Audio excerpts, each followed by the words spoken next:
আল্লাহ তাআলা বলেন, ইয়া আইয়ুহাল্লাযীনা আমানু লা তাত্তাখিযুল ইয়াহুদা ওয়ান নাসারা আউলিয়া। ইয়া আইয়ুহাল্লাযীনা আমানু, হে পৃথিবীর মানুষ, তোমরা যারা ঈমান এনেছো, লা তাত্তাখিযুল ইয়াহুদা, তোমরা গ্রহণ করো না ইহুদীদেরকে, ওয়ান নাসারা, এবং তোমরা গ্রহণ করো না নাসারাদেরকে। খ্রিস্টানদেরকে নাসারা বলা হয়। লা তাত্তাখিযুল ইয়াহুদা ওয়ান নাসারা, তোমরা বন্ধু হিসাবে ইহুদি আর নাসারাদেরকে গ্রহণ করো না। আউলিয়া বা'দুহুম আউলিয়া ও বা'দ, হে পৃথিবীর মানুষ, ভালো করে শুনে রাখো, ইহুদি, খ্রিস্টান, বৌদ্ধ, হিন্দু সবগুলো কিন্তু এক। ওরাই বন্ধুত্ব করে। বা'দুহুম আউলিয়া ও বা'দ, তারা একে অপরের বন্ধু।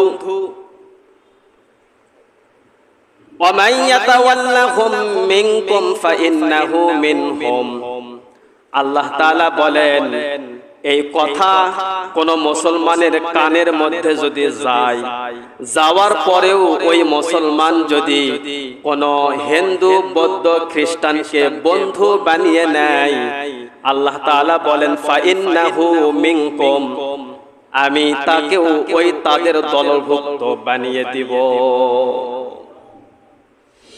ইন্নাল্লাহা লা ইয়াহদিল কওমাজ যালিমিন, আল্লাহ তাআলা বলেন, নিশ্চয় আল্লাহ তাআলা জালেমদেরকে হেদায়েত দেন না।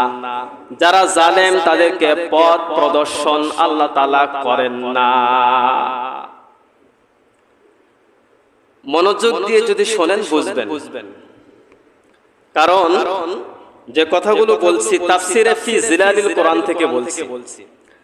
তাফসিরে ফি জিলালিল কোরআনের লেখক এমন একজন মানুষ যে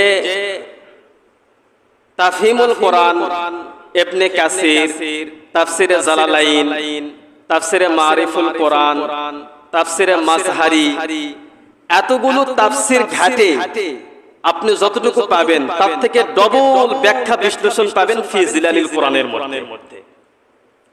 আর ফি জিলালিল কোরআন এমন একজন তাফসির কারক, সে সব সময়ের জন্য পয়েন্টের দিকে আঘাত করে, পয়েন্ট ধরে ধরে মুসলিমের চোখে আঙ্গুল দিয়ে দিয়ে বর্ণনা করে। আর বেশি থেকে বেশি অন্যান্য যে তাফসির কারকরা আছে, তারা মূলত দুই একটা ঘটনা বলে সেটাকে শেষ করে দেয়। কিন্তু ফি জিলালিল কোরআন সেটা করে না, ঘটনা খুব কম নিয়ে আসে, কিন্তু তার মূলত যে আল্লাহ যেগুলো বুঝাইতে চায় পয়েন্ট আকারে তিনি বর্ণনা করেন। আহ্বান করব, অবশ্যই মনোযোগী হবেন। একটু ভালো করে লক্ষ্য করে দেখেন,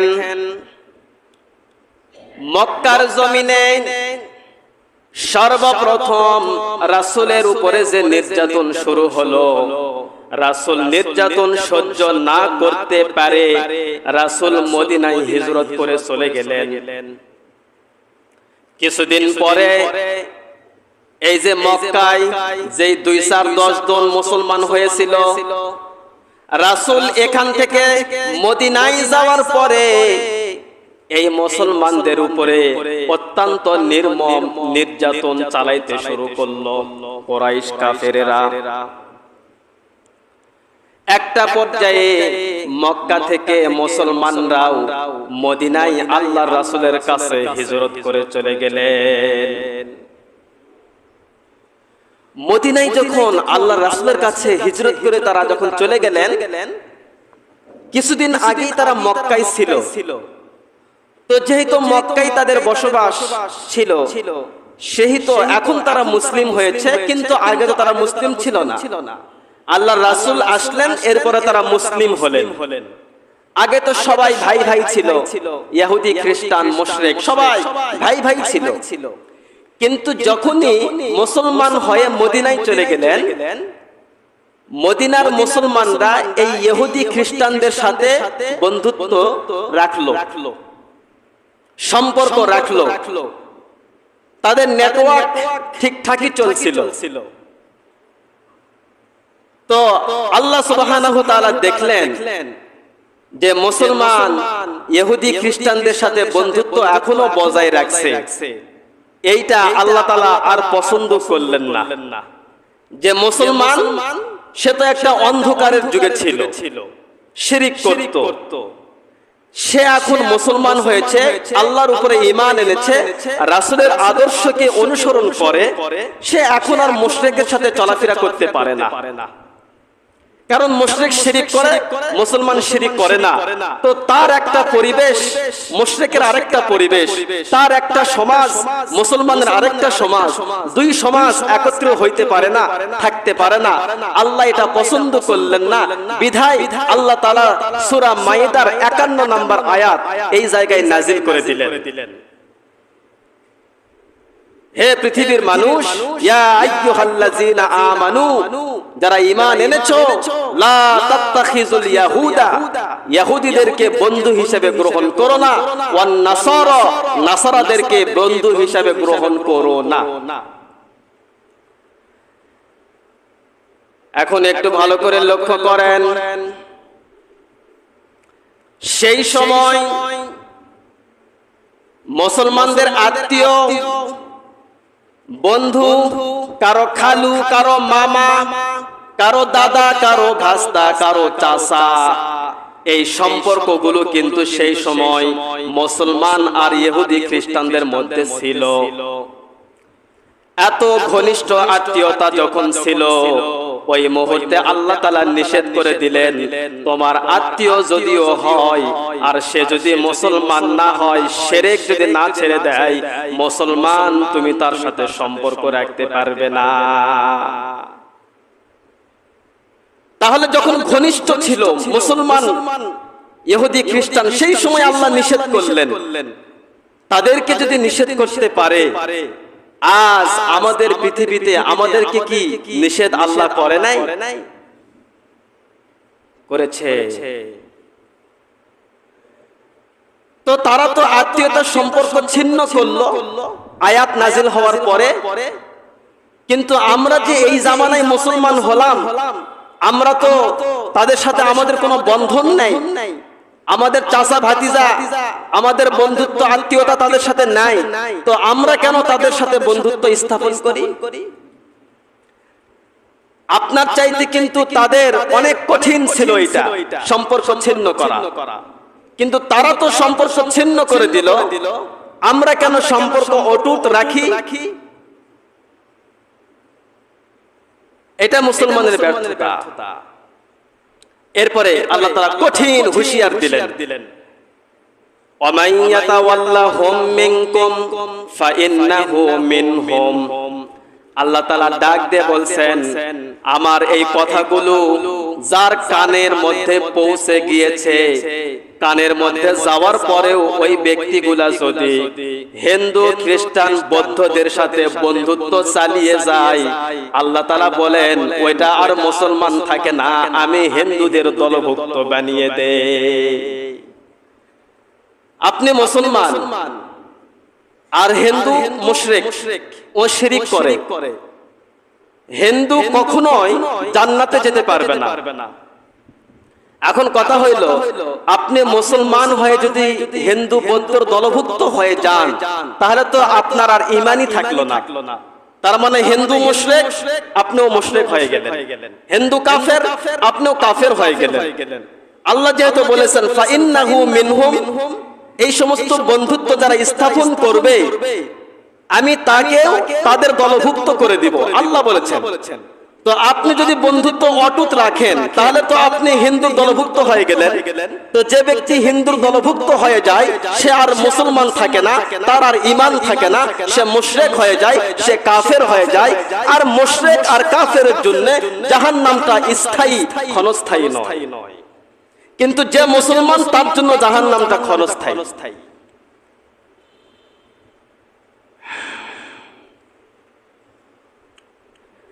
হে মুসলমান, কথাগুলো ভালো করে একটু বুঝবেন। আল্লাহর রাসূল সাল্লাল্লাহু আলাইহি ওয়াসাল্লাম যে কোরআন নিয়ে এসেছেন, এই কোরআন কিন্তু মানুষদেরকে প্রশিক্ষণ দেয়। রাসূল কিন্তু মানুষগুলোকে প্রশিক্ষণ দেওয়ার জন্য এসেছেন। আল্লাহ সুবহানাহু ওয়া তাআলা তার রাসূল আর তার কোরআনকে মানুষের জন্য প্রশিক্ষক বানিয়েছেন। আপনি একটু চিন্তা ফিকির করলে বুঝতে পারবেন, আপনার বাড়ির মধ্যে যে চুলা আছে, আপনি একটু চিন্তা ফিকির করলে বুঝতে পারবেন, আপনার বাড়ির মধ্যে যে চুলা আছে, এই চুলা যুগ যুগ ধরে ওর ভিতরকার মাটি পোড়ানো হয়, আগুন দেওয়া হয়। তারপরও যদি চুলার মাটি আপনি হাতে নেন, একটুখানি যদি আলতো ভাবে যদি চাপ দেন, ভেঙে যাবে। ঠিক একই কায়দায় ওই মাটিকে প্রস্তুত করে ওইটাকে যদি আপনি একটা পরিবেশের মধ্যে আবদ্ধ করেন, একটা সমাজের মধ্যে ওই মাটিটাকে আবদ্ধ করে যখন আপনি ভাটার মধ্যে ঢুকিয়ে দিলেন, কিছু দীর্ঘ সময়ের পরে ওই মাটিটা যখন আপনি বের করেন, তখন ওইটা পরিবেশের মধ্যে থাকার কারণে, আবদ্ধ জীবনের মধ্যে থাকার কারণে ওইটা আর চুলার মাটির মতো নরম থাকে না, ওইটা শক্ত মজবুত একটা ইটা বের হয়। যদি মাটি, এই মাটি চুলার মধ্যে যখন থাকতো, মাঝে মধ্যেই আগুন দিয়ে পোড়ানো হতো, আবার মাঝে মধ্যেই তাকে ঠান্ডা দেওয়া হতো, মাঝে মধ্যে আগুন দেওয়া হতো, মাঝে মধ্যে পানি দেওয়া হতো। কিন্তু ভাটার মধ্যে যেই মাটিটা ঢুকলো, যখন ঢুকলো, তারপর থেকে তার আর কোনো রিহাই নাই। একটা বাউন্ডারের মধ্যে সব সময়ের জন্য তার উপরে প্রশিক্ষণ চলছিল। এজন্যই কিন্তু সে একটা মজবুত আদর্শবান যেটা তৈরি করতে চায় সেইটাই হয়েছে। এখন মুসলমান, আপনি যদি শুক্রবার দিনে মসজিদে আসেন, মঙ্গলবার দিনে কালী পূজায় যান, মাঝে মধ্যে যে মাহফিল হয়, এই মাহফিলে মাঝে মধ্যে আপনি আসেন, আবার মাঝে মধ্যে ওই মুসলমানকে হিন্দুদের গীতা কীর্তনে যদি দেখা যায়, তাহলে বোঝা গেল আপনি কিন্তু চুলার মাটি। তার মানে আপনার মধ্যে সঠিক প্রশিক্ষণ হচ্ছে না, কারণ আপনি একবার আসতেছেন, আবার আপনার উপরে পানি দেওয়া হচ্ছে। আপনি একবার পরিবেশের মধ্যে ঢুকতেছেন, আবার সেই পরিবেশ থেকে আপনি বের হয়ে যাচ্ছেন। সঠিকভাবে যে প্রশিক্ষণ নিয়ে কোরআন এসেছে, সঠিকভাবে যে প্রশিক্ষণ নিয়ে রাসূল এসেছে, আপনি কিন্তু সেই প্রশিক্ষণ নিতে ব্যর্থ হচ্ছেন। এজন্যই কিন্তু আল্লাহ সুবহানাহু ওয়া তাআলা বলে দিয়েছেন, যারা প্রশিক্ষণ নিতে চায় তাদের জায়গা, তাদের বন্ধুত্ব, তাদের পরিবেশ, আর যারা প্রশিক্ষণ না নিতে চায় তাদের জায়গা, তাদের বন্ধুত্ব, তাদের পরিবেশ দুইটা আলাদা হবে। আপনি কোন লজ্জা শরমে আপনি হিন্দুদের পূজায় যান? আপনার চোখে একটু কি লজ্জা হয় না? একটু কি আপনার বিবেক বাধা দেয় না? মোটর সাইকেলের পিছনে বউকে, ছেলেকে, মেয়েকে সব টোপলা করে বাঁধে আপনি যে দশমীতে যান তাদের পূজা দেখার জন্য, এটা কি আপনার একটু বাধা দেয় না? কেন যান?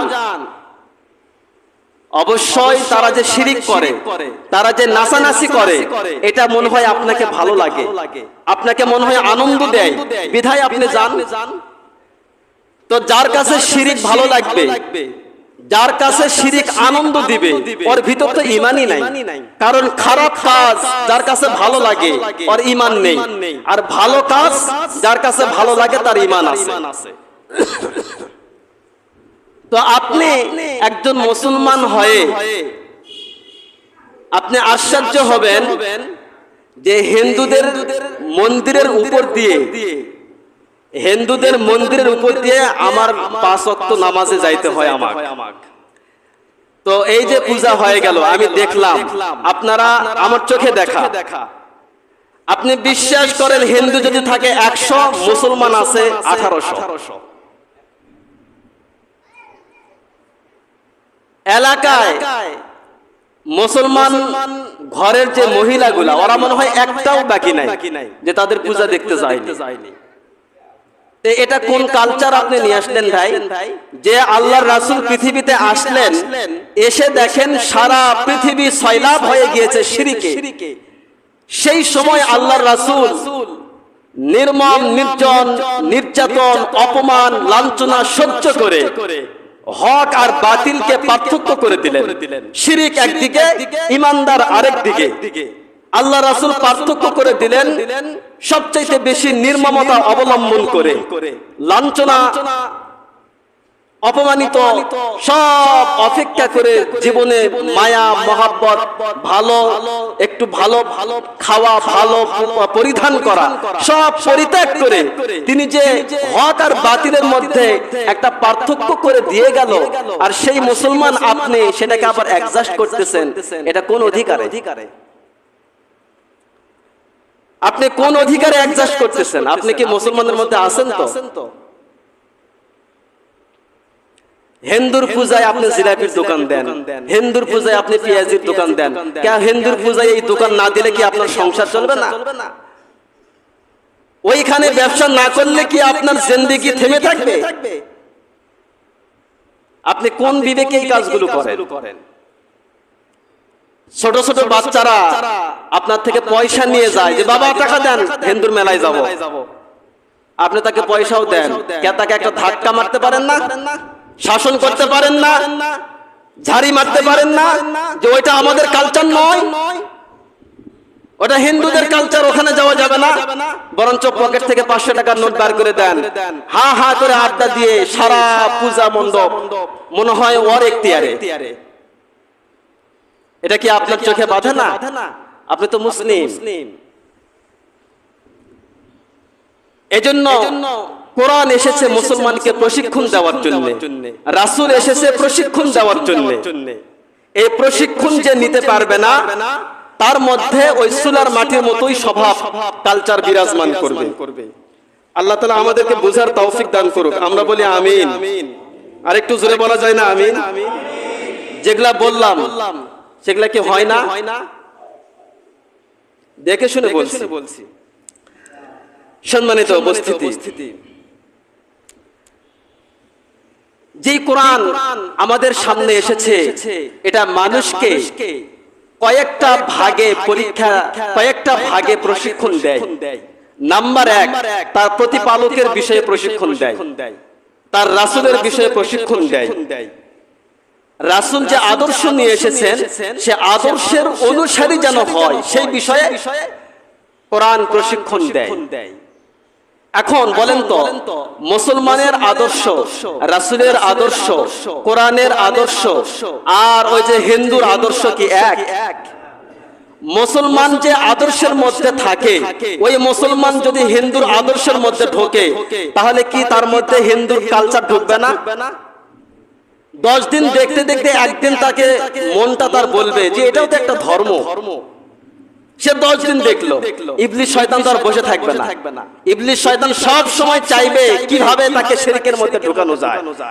তা আপনি 10 দিন দেখতেছেন আর মনে মনে ভাবতেছেন না কখনোই আমি বিশ্বাস করব না, কিন্তু আপনাকে যে শয়তান বিশ্বাস করাবেই। তো আল্লাহর রাসূল যে আদর্শ নিয়ে আসলো, যে সমাজ নিয়ে আসলো, আপনি সেই আদর্শের মধ্যে থাকা বাদ দিয়ে, সেই সমাজের গণ্ডির মধ্যে থাকা বাদ দিয়ে আপনি যে হিন্দুদের মধ্যে ভিড়ে গেলেন, তাদের সাথে তালগোল পাকিয়ে দিলেন,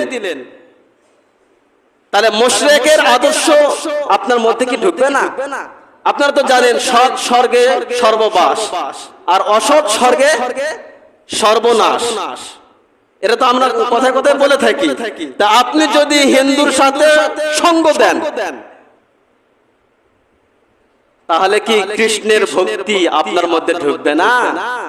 শয়তান আপনার মধ্যে ঢুকিয়ে দিবে।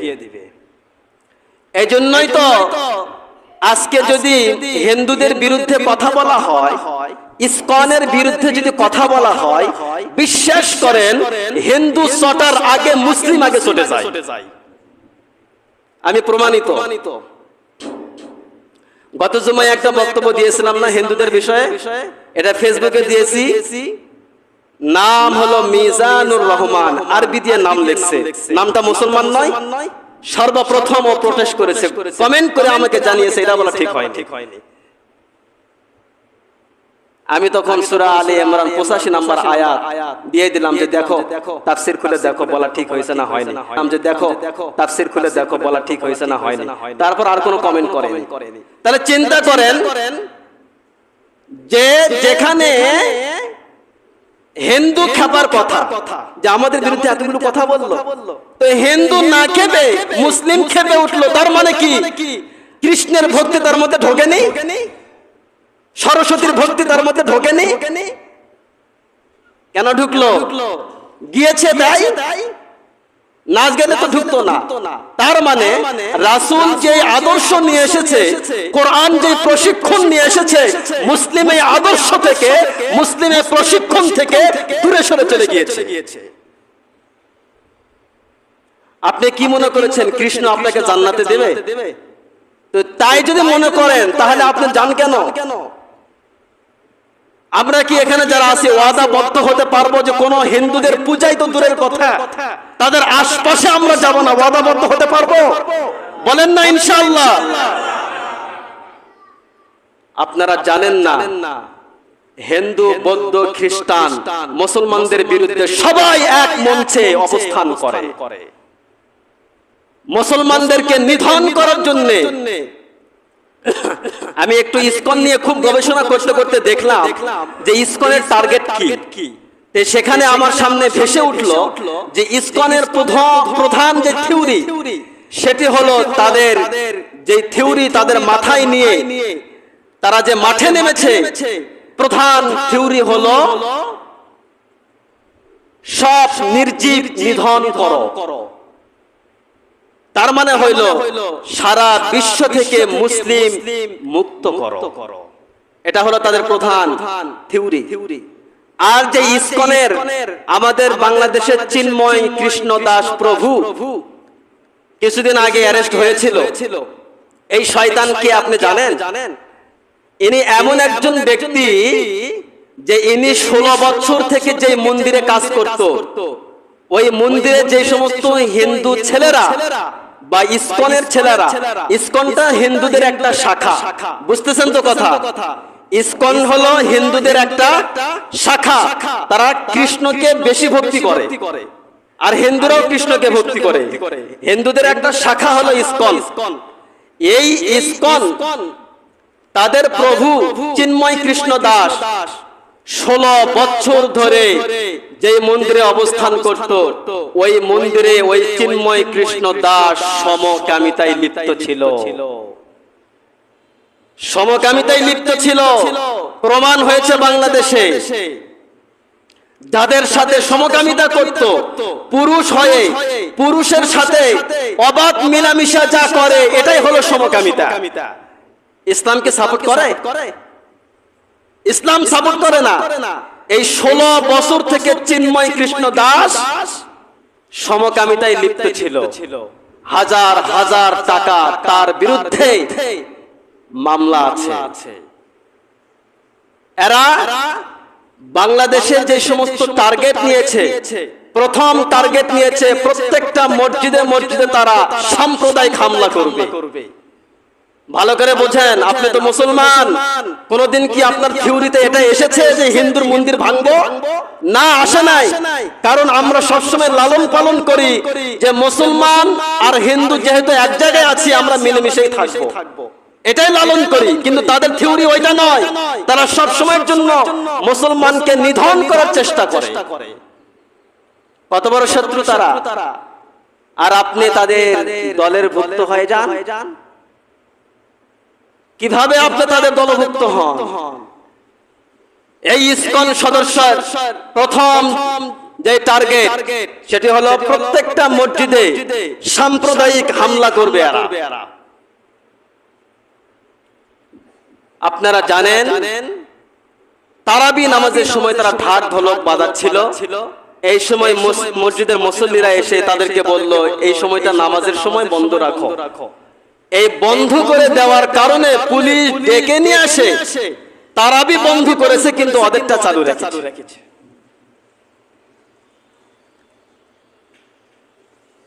আপনারা জানেন, আপনাদেরকে শুধু জানাবার জন্য এই কথাগুলো আমি বলছি, যে আপনারা যে হিন্দুদের সাথে বন্ধুত্ব স্থাপন করেন, এটা কোন কারণে করেন, এটা কেন করেন, আর আল্লাহ যে নিষেধ করেছে এটা কেন শোনেন না? এটা বোঝানোর জন্য কথাগুলো বলছি, যে হিন্দুরা, ইসকনরা আমাদের কি কি ক্ষতি করছে। কিছুদিন আগে মুফতি মহিবুল্লাহ, যেটা এখন ভাইরাল হয়ে গিয়েছে, এই মুফতি মহিবুল্লাহ গুম করা হলো। এরপরে ওই ব্যক্তিকে পঞ্চগড়ে পাওয়া গেল। সে কি নাজেহাল অবস্থায়, গায়ে কাপড় চোপড় নাই, উলঙ্গ অবস্থায়, ঢাকা টুঙ্গির একজন মসজিদের খতিব, সেই ব্যক্তি মুফতি। ওই ব্যক্তির পরনে কিছুই নাই, হাতের মধ্যে শিকল বাঁধা। এই অবস্থায় পঞ্চগড়ের মানুষরা তাকে সেখানে পেল। সেখান থেকে হসপিটালে নিয়ে আসলো। তারপরে কোন রকম একটু সুস্থতা হয়ে আসার পরে সে একটা সমাবেশে যোগদান করে সে কয়েকটা মেসেজ দিল। এক নম্বরে মেসেজ সে দিয়েছে, বাংলাদেশের কোন মসজিদের খতিব নিরাপদ নাই, প্রত্যেকটা মসজিদের খতিব ইসকনের টার্গেটে আছে। এক নম্বর মেসেজ দিয়েছে। দুই নম্বরে মেসেজ দিয়েছে যে তার কাছে 4টা চিঠি দেওয়া হয়েছে। পরবর্তী সময়ে দেখা গেল প্রায় 11টা চিঠি এসেছে তার কাছে। তো যাই হোক, এই চিঠিগুলো, প্রথম চিঠিতে তারা লিখেছিল ভারতের পক্ষে কথা বলতে হবে, এটা প্রথম শর্ত। দুই নম্বরে তারা লিখেছিল মুসলমান ছেলেরা মেয়েরা হিন্দুদের সাথে বিবাহ বসতে পারবে, এটা ফতোয়া দেওয়া লাগবে। আর 3 নম্বরে তারা লিখেছিল চিন্ময় কৃষ্ণ দাসকে বাংলাদেশে বন্ধ করা ঠিক হয়নি, এটা মেম্বারে বসে ফতোয়া দিবে। এইভাবে তাকে বলা হয়েছিল। কিন্তু সেই ইমাম গর্জে উঠেছিল তাদের বিরুদ্ধে। এই গর্জে ওঠার কারণে তাকে অপহরণ করা হয়েছে, তাকে পঞ্চগড় ফেলে দেওয়া হয়েছে, শিকল বাঁধা অবস্থায় নির্মম নির্যাতন করা হয়েছে, উলঙ্গ করা হয়েছে। কিন্তু পুলিশ হেফাজতে নিল, 6 ঘন্টা সেখানে থাকলো। এরপরে মহিবুল্লাহ বলতেছে, আমি একা একা রাস্তায় হাঁটতে গেলাম, একা একা ইজি পাওয়ারে চললাম, একা একাই শ্যামলী গাড়িতে চললাম, একা একাই পঞ্চগড় গেলাম, হঠাৎ জিঞ্জুর পরে আছে হাতে লাগাইলাম, একা একা ল্যাংটা হলাম, একা একা এগুলাতে আমি প্রহার করলাম। কোন বিবেকবান মানুষ কি মানবে? বাংলাদেশের জনগণ কি পাগল সবাই? কিছুক্ষণ আগে যে মানুষটা বলল আমাকে অপহরণ করা হয়েছে, আর পুলিশ হেফাজতে নেওয়ার পরে সেই মানুষটা বার হয়ে বলতেছে আমি একা একাই সব করলাম। জনগণ কি বোঝে না? জনগণ কি জানে না? এই যে পুলিশ, তারা যে মুসলমানের দেশে এইরকম কীর্তি কালচার গুলো করছে, এটা কি মুসলমানদের বোঝা কি বাকি আছে ভাই? কোন মুসলমানের বোঝা কি বাকি আছে? নেই। আপনারা জানেন, ওই যে 13 বছর মাদ্রাসা ছাত্রী ধর্ষণের বিষয়ে আতাউর রহমান বিক্রমপুরী একজন সাহসী মানুষ পাশে দাঁড়িয়েছেন। প্রকাশ্যে গাজীপুর সিটি কর্পোরেশনের পুলিশ কমিশনার হুমকি দিয়েছে প্রকাশ্যে, 90% মুসলমানের দেশে এই বিক্রমপুরীকে প্রকাশ্যে হুমকি দিয়েছে, রাজনৈতিক দলের সরকার যদি ক্ষমতায় থাকতো আতাউর রহমান বিক্রমপুরীকে আমি গুলি করে হত্যা করতাম। ওই পুলিশ কমিশনারের নাম মোহাম্মদ জাহিদুল ইসলাম। ওর নাম মোহাম্মদ জাহিদুল ইসলাম। আসলেই কি ওর নামটা মোহাম্মদ জাহিদুল ইসলামের মতো কাম করলো? সে যদি মুসলমান হইতো তাহলে কি এই সমস্ত কাজ, এই সমস্ত কথা বলতে পারতো? তো মুসলমানের দেশে বসবাস করে আপনি যে ইসকনের টাকা খেয়ে মুসলমানের বিরুদ্ধে কথা বলছেন, মামলা নিচ্ছেন না, এটা কি বাংলাদেশের জনগণ দেখছে না? দেখছে। আবারও সাবধান হয়ে যান, আগামীতে আরেকটা যুদ্ধ আসবে, যেই যুদ্ধে প্রত্যেকটা প্রশাসনিকের মধ্যে এরকম ইসকন যারা সদস্য আছে, সেনাদের মধ্যে, প্রশাসনের মধ্যে, ডিজিআই এর মধ্যে, প্রত্যেকটা চেয়ারে যে সমস্ত হিন্দুত্ববাদী চেয়ার দখল করা আছে, আগামী যুদ্ধ হবে তাদের বিরুদ্ধে। এই যুদ্ধে যারা ইসকন প্রভুপাদিত্ব যারা কায়েম করতে চায়, হিন্দুত্ববাদী যারা কায়েম করতে চায়, এদেরকে চেয়ার থেকে না নামানো পর্যন্ত বাঙালি জাতি মুসলিম ক্ষান্ত হবে না, রাজপথ ছাড়বে না ইনশাআল্লাহ। বলেন না জোরে ইনশাআল্লাহ। মুসলমানের দেশে মুসলমান মামলা নিয়ে যাবে, তুমি মামলা নিবা না, এটা কি তুমি ভারত পেয়েছো না হিন্দুস্তান পেয়েছো? আল্লাহ তাআলা আমাদেরকে বোঝার তৌফিক দান করুক, আমরা বলি আমিন। কথা বলার অনেক ছিল, যতটুকু বলেছি একটু হলেও কিছু বুঝতে পারছেন। আজকে আমার আলোচনার বিষয় ছিল মুসলমান হিন্দুর সাথে বন্ধুত্ব করতে পারবে, যদি করে তাহলে হিন্দুদের দলের ভুক্ত হয়ে যাবে। কোন মুসলমান যদি হিন্দুর সাথে, বৌদ্ধর সাথে, খ্রিস্টানের সাথে বন্ধুত্ব করে, চলাফেরা করে, উঠা বসা করে, আত্মীয়তার সম্পর্কের মধ্যে জড়ায়, সহযোগিতা করে, সহোদর বানায়, যে কোনো ভাবে আন্তরিকতা যদি দেখায়, কোন হিন্দুকে, কোন বৌদ্ধকে, কোন খ্রিস্টানকে, কোন মুসলিম যদি এই কাজগুলো করে, আল্লাহ বলেছেন ফাইন্নাহু মিনহুম, ওই ব্যক্তি আর মুসলমান থাকে না, ওই ব্যক্তি হিন্দুদের শামিল হয়ে যায়, ওই ব্যক্তি খ্রিস্টানদের দলভুক্ত হয়ে যায়, ওই ব্যক্তি ইহুদিদের দলভুক্ত হয়ে যায়। সুতরাং মুসলিম হয়ে হিন্দুদের কাতারে দাঁড়াবেন না। যতটুকু আলোচনা করেছি আল্লাহ বুঝার মতো তৌফিক দান করুক, আমরা বলি আমিন। ওয়া আখির দাওয়ানা আলহামদুলিল্লাহি রাব্বিল আলামিন।